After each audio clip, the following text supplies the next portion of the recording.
So this is my geodesic dome, which I've built out of PVC pipe and ABS.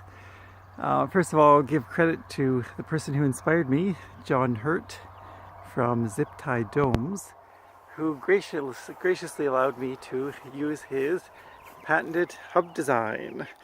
John uses normal PVC pipe because this doesn't have to be extremely stable, although it's certainly not bad. It's a little bit cheaper to use electrical conduit PVC, and instead of using regular PVC here for the hubs, I used that black ABS which they use for drain lines and sewer lines and so forth. The very cool thing about this dome is that it's not going to rot, it's not going to rust, it's not going to get mold, it's not going to get mildew.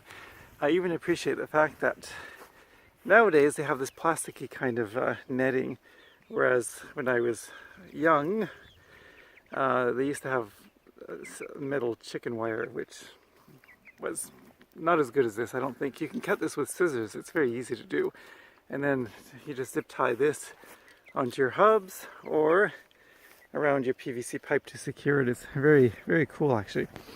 And the nice thing about it is that all these chickens have fresh green grass to walk on. I move this once a week now. It's been working for me.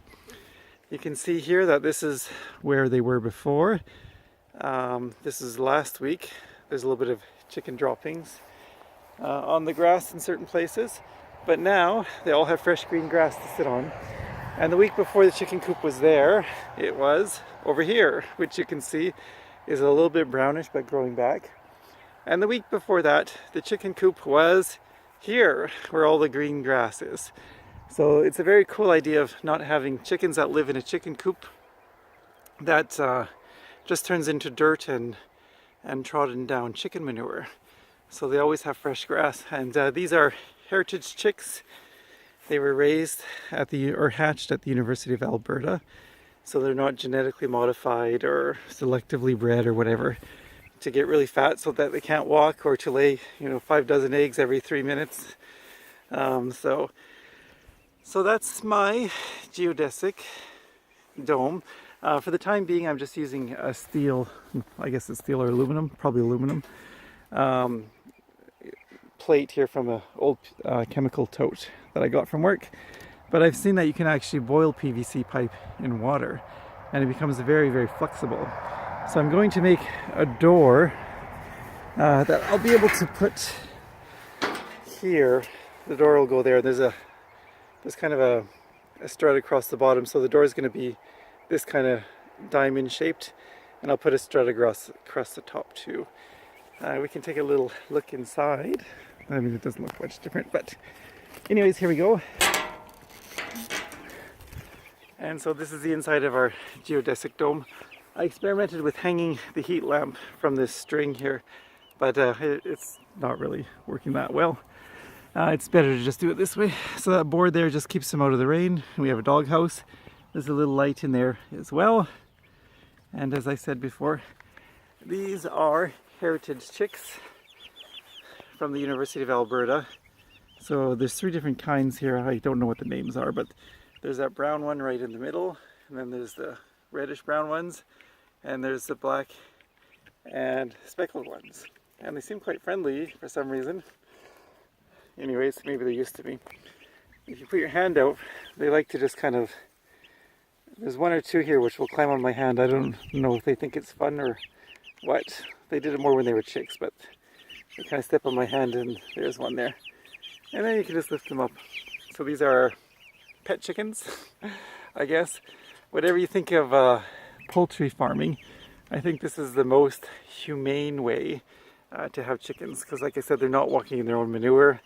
They're not just in dirt all the time. They always got fresh grass. These ones I got them on the 27th of April, and it's the 22nd of April today. So I haven't even had them a month yet. So you can see that their feathers are almost there, but they're not quite entirely grown in yet. So that's why I still have the heat lamp. From what I've read, I need the heat lamp until they have all their feathers, and then I can start turning it off. And it is about 12 degrees Celsius at nighttime here. I work at a power plant, so we're always watching the temperature for various reasons at work. So I'll leave the heat lamp on until they have all their feathers and I'll turn it off. So once again, thank you very much, John Hurt from ziptiedomes.com. And thank you very, very much for letting me use your design. I'm very thankful for that. What I'd like to do later is, again, because it's cheaper, I might make a greenhouse out of PVC pipe and use it over there for a greenhouse. And the nice thing about it would be I'd be able to just pull it out of the way, till the ground in the spring, put it back, and then I would have a greenhouse with all tilled soil. Although this year I am thinking of using a really cool gardening method called the Ray Stout method. Ray Stout was somewhat of a lazy gardener and she didn't want to work hard. I certainly can understand that.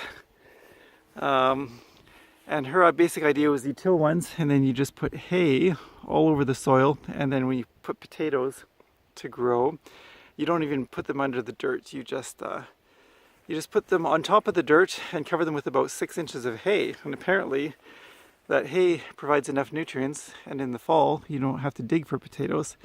You just pull the potato plant right out of the hay and you get like half a dozen potatoes or whatever's on the roots. And it's much easier. And then in the next year you don't even take the hay away, you just put more hay on top and it rots every year and it provides nutrients.